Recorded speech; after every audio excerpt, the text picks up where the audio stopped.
အားလုံးသောအမျိုးများမင်္ဂလာပါဗျဒီကနေ့က1389ခုနှစ်သတင်းကြိုလာဆန်9ရက်ကဘာသုံးပြက်ကလေးနဲ့2025ခုနှစ်စက်တင်ဘာလ30ရက်အင်္ဂါနေ့ဖြစ်ပါတယ်ဗျဒီကနေ့ဘုံဘုံဗာပြောချင်တာလဲဆိုတော့အခုလိုင်းပေါ်မှာပြောနေကြတယ်ဖင်လန်နိုင်ငံမှာရှိတဲ့မောင်မောင်တို့နောက်တစ်ခါထိုင်းမှာရှိတဲ့ဟောင်စီလို့ခေါ်တဲ့ငစီတို့ပြောနေကြတဲ့စကားတွေနောက်တစ်ခါဘေးရမန်းမသိတဲ့မူးကြောင်ယူကြောင်နဲ့အရက်မူးပြီးတော့တက်ပြောနေတဲ့လူတွေရှိတယ်ပေါ့မျိုးချစ်တွေဘာလုပ်နေတာလဲမျိုးချစ်တွေနှုတ်ပိတ်နေတာလားနေပြီးတော့မှဗလီကြီးစောင့်နေပြီခင်ဗျားတို့အဖဗလီကြီးစောင့်နေပြီမကန့်ကွက်ဘူးလားမရှုတ်ချဘူးလာ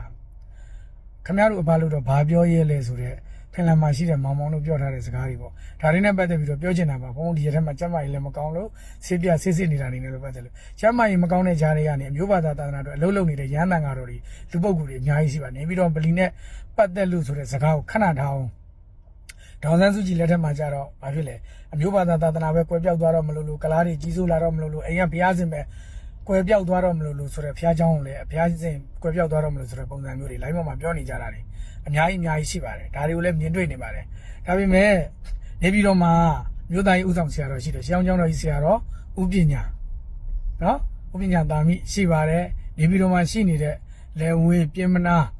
ာနော်ရှေးအောင်ကျောင်းတော်ကြီးမှာရှိတဲ့အောင်ကုန်နေပြီးတော့ကောင်စီရှစ်မြို့နယ်မှာရှိတဲ့အ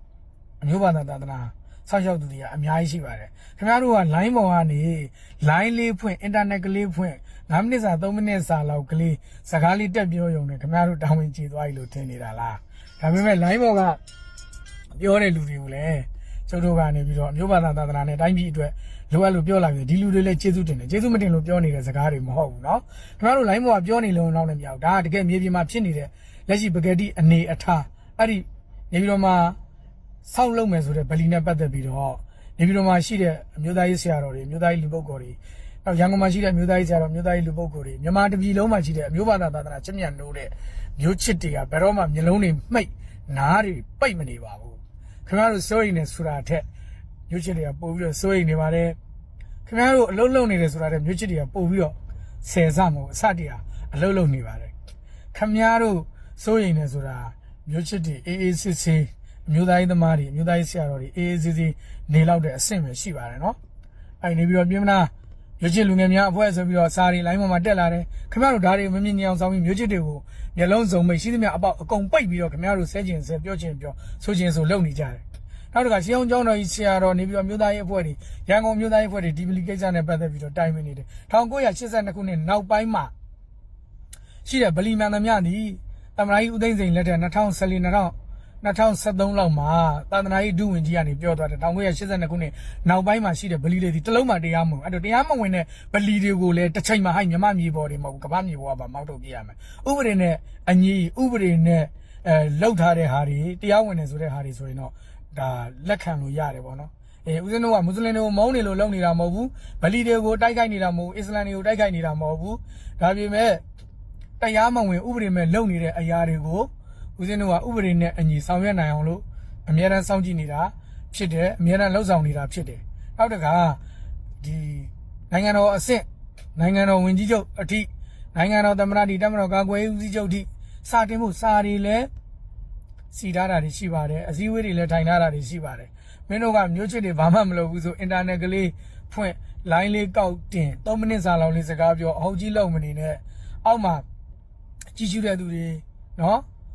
viewer တွေများတယ်ဆိုပြီးတော့မင်းတို့တွေကိုအဟုတ်ကြီးထင်မနေကြနဲ့မျိုးချစ်တွေကဘယ်တော့မှငြိမ်းမနေဘူး2013ခုနှစ်အောက်တိုဘာလ15ရက်နေ့မှာမျိုးချစ်တွေဘာလုပ်ခဲ့လဲမင်းတို့ပြောပြမယ်နော်ပြောပြမယ်မင်းတို့မျိုးချစ်တွေကိုဖင်ပိတ်ပြီးတော့ညင်မျိုးလုံးပိတ်ရှင်းသမျှအပေါက်အကုန်ပိတ်ပြီးတော့ညင်နေဆဲနေတဲ့ကောင်တွေသမ္မတကြီးဦးသိန်းစိန်လက်ထက်ပေါ့အဲ့ဒီချိန်တုန်းက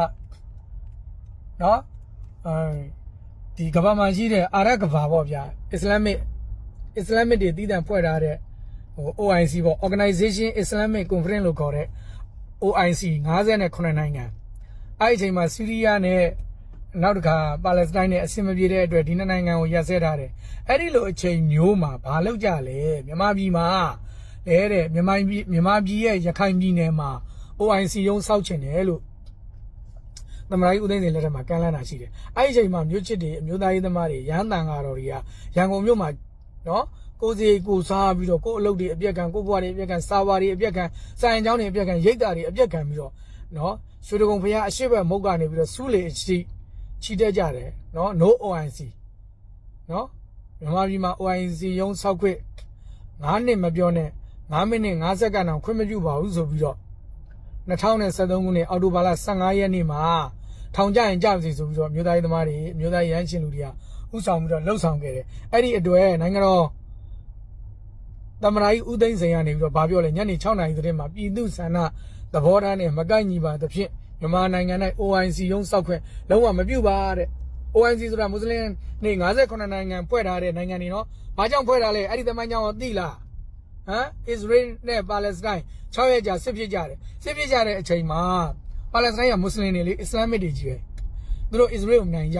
ရှုံးကြတယ်6ရက်ကြာစစ်ပွဲဖြစ်ပြီးရှုံးနေတဲ့အချိန်မှာငါတို့မွတ်စလင်တွေအချင်းချင်းမွတ်စလင်Organization Islamic Conference လို့ခေါ်တဲ့မွတ်စလင်သွေးစည်းညီညွတ်ရေးအဖွဲ့ကြီးကိုဖွဲ့လိုက်ကြတာသိလားစီရေးစီပွားရေးကျန်းမာရေးလူမှုရေးပညာရေးစီရေးစီငါတို့မွတ်စလင်တွေတနိုင်ငံနဲ့တနိုင်ငံမွတ်စလင်နိုင်ငံနဲ့တခြားနိုင်ငံတွေနဲ့ဖြစ်ခဲ့မယ်ဆိုရင်အစအရအဖက်ဘက်ကကူညီရအောင်လို့ဆိုတဲ့ဒီ OIC ဆိုတဲ့အဖွဲ့ကြီးကိုဖွဲ့စည်းခဲ့တာအဲ့ဒီလိုသမ္မတကြီးဦးသိန်းစိန်လက်ထက်မှာလည်းအမျိုးဘာသာသာသနာနဲ့ပတ်သက်ပြီးလုပ်ခဲ့တယ်ဒေါ်အောင်ဆန်းစုကြည်လက်ထက်မှာလည်းအမျိုးဘာသာသာသနာနဲ့ပတ်သက်ပြီးတော့လုပ်ခဲ့တယ်ဒေါ်အောင်ဆန်းစုကြည်လက်ထက်မဟုတ်ပါဘူးဒေါ်အောင်ဆန်းစုကြည်လက်ထက်လို့ပြောရင်လည်းရိုင်းတယ်နောက်သမ္မတကြီးဦးဝင်းမြင့်တို့သမ္မတကြီးဦးထင်ကျော်တို့လက်ထက်မှာလည်းဒါလုပ်ခဲ့တယ်ပေါ့နော်နောက်တစ်ခါဒီနာဆာကအစိုးရအခုလက်ရှိတပ်မတော်ကာကွယ်ရေးဦးစီးချုပ်အစရှိတဲ့ဒီအစိုးရလက်ထက်မှာလည်းဒီအမျိုးသားရေးဆရာတော်တွေကဒီကိစ္စတွေကိုနှောင့်နှေးမနေပါဘူးလက်ပိုက်ပြီးတော့ချိမနေပါဘူးနေပြီးတော့ဘလူးကိစ္စနဲ့ပတ်သက်ပြီးတော့ခင်ဗျားတို့ခေါင်းခဲတယ်ဆိုတာတဲ့အမျိုးသားရေးသမားတွေပို့ခေါင်းခဲတယ်ခင်ဗျားတို့ပူပန်နေဆိုတာတဲ့အမျိုးသားရေးသမားတွေအမျိုးသားရေးဆရာတော်တွေရင်ဘတ်ထဲမှာပြကြနေပြီနော်ခင်ဗျားတို့စိုးရင်နေဆိုတာကခင်ဗျားတို့ကစိုးရင်ရင်ဘတ်မရောက်သေးပါဘူးဗျာကျတို့မြို့သားရေးဆရာတော်တွေကျတို့မြို့သားရေးလူပုဂ္ဂိုလ်တွေစိုးရင်နဲ့အစိုးရင်ကနော်တချင်းတွေရလို့ပေါ့အတိုင်းထက်အလွန်ကိုဖြစ်နေပါပြီနော်လိုအပ်လို့မြို့ဘာသာသာသနာတွေလိုအပ်လာရေးအသက်ပေးမဲ့လူတွေအယိုးစီယိုထိုးမဲ့အဖွဲ့တွေအများကြီးရှိပဲဒါကြောင့်ဖင်လန်နိုင်ငံမှာနေတဲ့မောင်ကိုမောင်ခင်ဗျားပြောတဲ့စကားတွေကိုတိတ်ပြီးတော့အပြောမစောနဲ့လောမကြီးနဲ့စကားကိုကြည့်ပြောခင်ဗျားတို့က2020 2021မှာlive ပေါ်ကနေပြီးတော့လူကြီးများပြီးတော့ဆယ်လီဖြစ်လာတဲ့လူတွေနော်live ပေါ်ကနေပြီးတော့ဆယ်လီမဟုတ်ဘဲနဲ့အမျိုးဘာသာသာသနာတွေပေးဆက်ပြီးလှုပ်ဆောင်နေတဲ့လူပုဂ္ဂိုလ်တွေရန်ပုဂ္ဂိုလ်တွေကအများကြီးရှိတယ် live ပေါ်မှာတော့ရှိုးတက်မပြောဘဲနဲ့ဘဝပြည့်ကအချိန်ကုန်ခံမိသားစုဦးတွေရဲ့စာဝတ်နေတွေအစစ်မပြေတာတွေကိုမကြည့်ဘဲနဲ့ကိုယ်မျိုးဘာသာသာသနာကြည့်ပြီးလုပ်နေတဲ့လူတွေတပေါ်ကြီးရှိတယ်အဲ့တော့ခင်ဗျားတို့စကားတွေစွတ်မပြောနဲ့မသိဘဲနဲ့စွတ်မပြောနဲ့နော်ခင်ဗျားတို့ပြည်ပမှာနေတာလောလောဆယ်မှာခင်ဗျားတို့ပြောလိုက်တဲ့စကားတစ်ခုကြောင့်အမှားပါပါလို့ဖန်ခံရမယ်ဆိုရင်ခင်ဗျားတို့ဟာလောလောနဲ့ခင်ဗျားတို့လောလောဆယ်မှာဖန်လို့မရသေးဘူးဗျကျတို့ဒီမှာကြတော့တခုခုမှားသွားပြီဆိုတာနဲ့ဖန်ခံရမယ်ဆိုရင်လွယ်လေးရကျတို့ဖန်ခံရမှာကြောက်လို့ပြောနေတဲ့စကားတွေမဟုတ်ဘူးနော်တိုင်းပြည်နဲ့အမျိုးဘာသာသာသနာတွေထောင်ကြမှာမကြောက်ဘူးကျတို့ကအမှောင်ကြမှာပဲကြောက်တဲ့သူတွေနော်လူမုံမှာမကြောက်ဘူးကံမုံမှာပဲကြောက်တဲ့သူတွေနော်အဲ့တော့ကျတို့ကတကယ်အမျိုးဘာသာသာသနာတွေစိတ်ရှိတဲ့ရဟန်းရှင်လူပြည်သူတွေထောင်ထဲရောက်သွားပြီဆိုရင်ဘာမှလုပ်လို့မရတော့ဘူးအဲ့တော့ထောင်မကြအောင်လဲနေရတယ်ကိုလိုချင်တဲ့ပန်းနိုင်ကိုလည်းရောက်အောင်သွားဖို့လိုတယ်အဲ့တော့ပြဿနာကအကြီးကြီးဖြစ်နေတဲ့ကိစ္စကိုလွယ်လွယ်လေးနဲ့သွားပြီးတော့ထမင်းသားရေတော့သွားပြီးတော့လုပ်လို့မရဘူးငါပြောသည်အခွန်နှွာစားသလောက်မလွယ်ဘူးဖင်လန်နိုင်ငံမှာနေတဲ့မောင်သိဖို့လိုတယ်နောက်ကမောင်ဖင်လန်နိုင်ငံမှာနေတဲ့မောင်ထိုင်းမှာရှိတဲ့အများအားဟောင်းနေတဲ့ဟောင်းစီနောက်တစ်ခါမူးကြောင်ကြီးကြောင်နဲ့အသက်50 60လောက်ရှိတဲ့တက်ပြောနေတဲ့တခါတယောက်ပေါ့နော်အဲ့ဒီလူတွေသိဖို့လိုတယ်အားလုံးသိဖို့လိုတယ်နော